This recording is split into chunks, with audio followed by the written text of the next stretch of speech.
नमस्कार, आप देख रहे हैं रिपोर्टर धमाका। आपके साथ मैं हूं सुमित चौधरी और इस बुलेटिन मेरे साथ मेरी सहयोगी अंजलि भी होगी और साथ ही जुड़ेंगे मेरे सहयोगी ग्राउंड से और आपको बताएंगे धमाकेदार खबरें। और सबसे पहले बात कर रहे हैं दिल्ली की, जहां पर आम आदमी पार्टी और बीजेपी होता हुआ नजर आ रहा है। और दिल्ली के सीएम अरविंद केजरीवाल जो इस वक्त जेल में, उनकी सेहत को लेकर किस तरीके से राजनीति हो रही है। इंसुलिन नहीं दिया जा रहा है और षड्यंत्र यहां पर स्लो पॉइजन के जरिए दिल्ली के सीएम अरविंद केजरीवाल की हत्या का है। यह बड़े आरोप आम आदमी पार्टी लगा रही, तो बीजेपी का कहना है कि झूठ बोलना बंद करे आम आदमी पार्टी। सुनवाते हैं। षड्यंत्र किया जा रहा है कि अरविंद केजरीवाल की एक तरीके से हत्या की जाए। ये तीनों लोग बार बार कह रहे हैं कि अरविंद केजरीवाल जी को इंसुलिन लगा दो, इंसुलिन लगा दो, इंसुलिन लगा दो। उनकी धर्मपत्नी भी नहीं कह रही। दिल्ली सरकार में मंत्री सौरभ भारद्वाज ने दावा किया है कि जेल में केजरीवाल को स्लो पॉइजन दिया जा रहा है।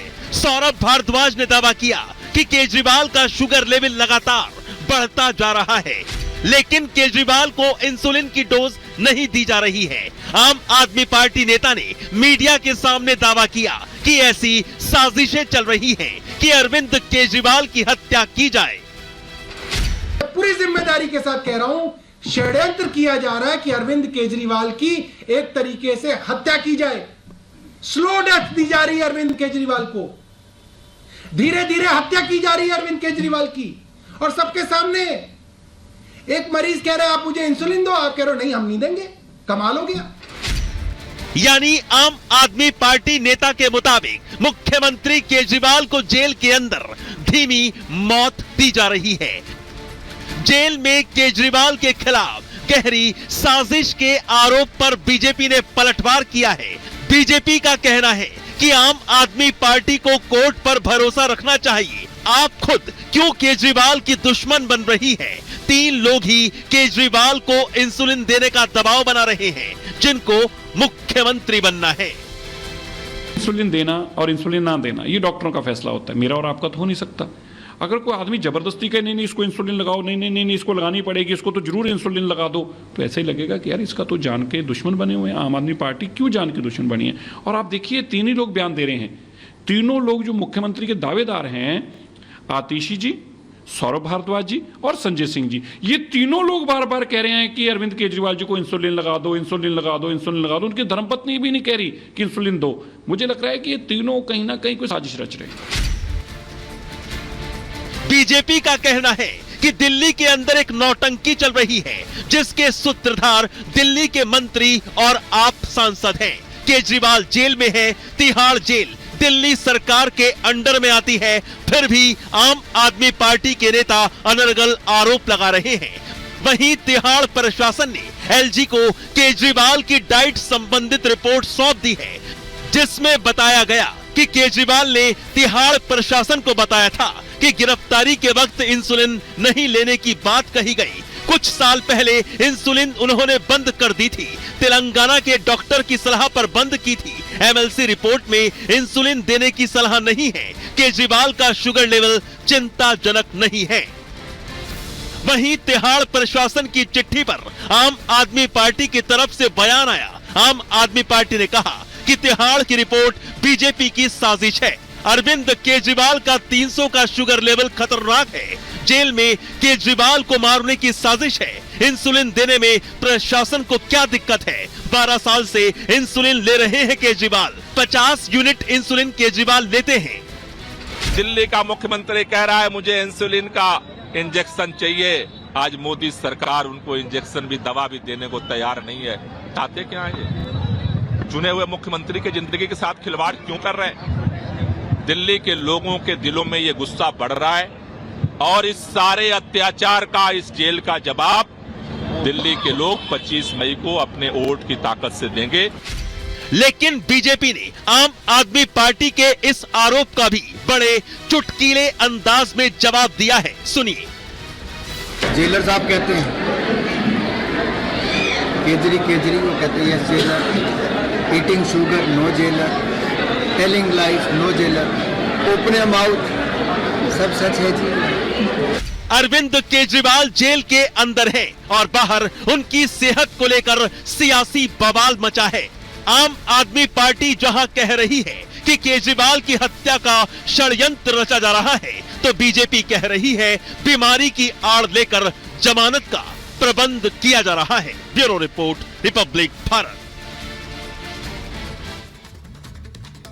और जतिन हमारे सहयोगी इस खबर पर हमारे साथ जुड़ चुके हैं ज्यादा जानकारी के साथ। जतिन, जब जेल प्रशासन की ओर से रिपोर्ट एलजी को सौंपी गई, उसमें साफ तौर पर यही कहा गया था कि जेल आने से पहले ही केजरीवाल ने इंसुलिन लेनी बंद कर दी थी, और अब जब डाइट चार्ट का वही बताया जा रहा है कि डाइट चार्ट बाकायदा दिल्ली एम्स में बनवाया गया है, तो फिर अब किस बात के आरोप लिए लगाए जा रहे हैं? आज बिल्कुल देखिए, 1 तारीख को अरविंद केजरीवाल तिहाड़ जेल पहुंचे थे। उसके 2 दिन बाद ही आम आदमी पार्टी इस तरीके के आरोप लगाने लगी कि जेल के अंदर अरविंद केजरीवाल की तबीयत खराब है। और सबसे बड़ी बात वो शुगर को लेकर करती थी। आपको याद होगा कि आतिशी ने एक प्रेस कॉन्फ्रेंस की और ये बोला कि अरविंद केजरीवाल का जो शुगर लेवल है वो 40 तक पहुंच गया, जो कि चिंताजनक बात है। आज जब 21 तारीख हो गई है तो आम आदमी पार्टी ये बोल रही है कि अरविंद केजरीवाल का शुगर लेवल 300 के भी पार है, जो कि बेहद खतरनाक है और इंसुलिन दिया जाना चाहिए। लेकिन वो रिपोर्ट हमारे पास है जो कि एलजी को तिहाड़ प्रशासन ने सौंपी है।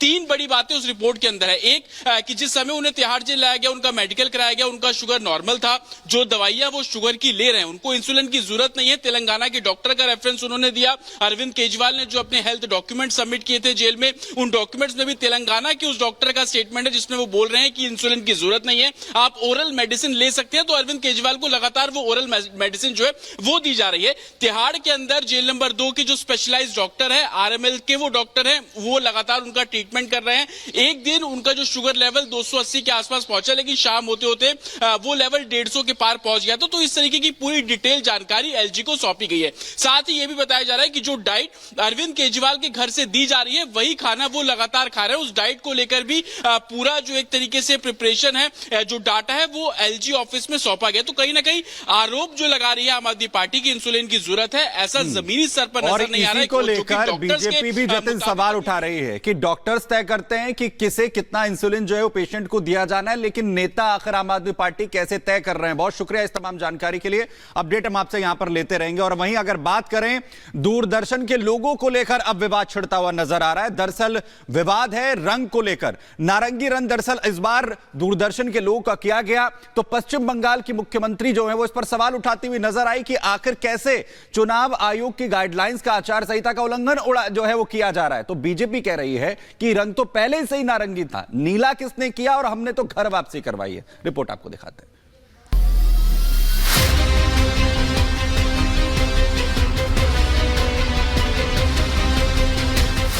भारत सरकार की प्रसार भारती के दूरदर्शन न्यूज चैनल का सालों पुराना लोगो बदल दिया गया है। जिस चैनल की पहचान लाल रंग की धरती से हुआ करती थी, अब उसे नारंगी रंग का कर दिया गया है, जिसे लेकर सियासत गर्म है। पश्चिम बंगाल की मुख्यमंत्री ममता बनर्जी ने सोशल मीडिया पर पोस्ट करते हुए लिखा, जब देश में लोकसभा चुनाव हो रहे हैं, मैं दूरदर्शन के लोगों की भगवाकरण से हैरान हूं। ये बिल्कुल गैर कानूनी है। जब पूरे देश की जनता वोटिंग के मूड में है, तो चुनाव आयोग इस गेरुआ समर्थक काम की इजाजत कैसे दे सकता है। दूरदर्शन के लोगों में मूल नीला रंग तुरंत वापस लाया जाना चाहिए। केंद्रीय सूचना और प्रसारण मंत्री अनुराग ठाकुर ने ममता बनर्जी पर कटाक्ष करते हुए कहा कि इसमें कोई आश्चर्य नहीं है, भगवा के प्रति उनका प्रेम सार्वजनिक रूप से ज्ञात है। जबकि बीजेपी ने बदलाव को घर वापसी करार दिया है। कहा, भगवा लोगों का परीक्षण 1982 में किया गया था। वहीं दूरदर्शन के लोगों का रंग लाल से नारंगी करने पर 2012 से 2014 के बीच प्रसार भारती के सीईओ रहे तृणमूल कांग्रेस के राज्यसभा सांसद जवाहर सरकार ने कहा, राष्ट्रीय प्रसारण दूरदर्शन ने अपने ऐतिहासिक फ्लैगशिप लोगों को भगवा रंग में रंग दिया है। पूर्व सीईओ के रूप में मैं इसके भगवाकरण को चिंता के साथ देख रहा हूं और महसूस कर रहा हूं कि अब प्रसार भारती नहीं बचा है, बल्कि ये प्रचार भारती है। दूरदर्शन का लोगो बदलने पर यूपी के डिप्टी सीएम केशव प्रसाद मौर्य ने विरोधियों पर तंज कसते हुए कहा, भगवा रंग से इतनी नफरत क्यों है इन लोगों को। ये लोग भगवा रंग का भी आनंद नहीं ले सकते। ये लोग सिर्फ तुष्टीकरण करने वाले लोग हैं। दूरदर्शन के समाचार चैनल प्रसार भारती ने सोशल मीडिया पर घोषणा की कि वो एक नए रंग में आ रहा है। रंग बदलने के बाद कई विरोधियों ने इसका मजाक उड़ाया और इसे बीजेपी का प्रोपेगेंडा भारती बताया। दूरदर्शन की बात करें तो ये पहली बार सार्वजनिक प्रसारण सेवा के रूप में 15 सितंबर 1959 को प्रसारित किया गया था। Bureau report, Republic Bharat. और वैभव हमारे सहयोगी इस खबर पर हमारे साथ जुड़ चुके हैं। वैभव, जैसा कि अधिकारी भी बता रहे हैं कि जब 1959 में शुरुआत हुई थी डीडी की, तब भी इसका रंग नारंगी था, बस घर वापसी हुई है, तब भी इस पर राजनीति। बिल्कुल 16 अप्रैल को जब एक्स पर यह पोस्ट किया गया दूरदर्शन की तरफ से कि वो अपने इस लोगों को अब और आकर्षक बना रहा है, इस आकर्षक लोगों के साथ अब वो आगे लोगों तक बातें जो है वो पहुंचाता रहेगा। उसके बाद जमकर जो है कहीं ना कहीं से राजनीतिक विवाद हो रहा है।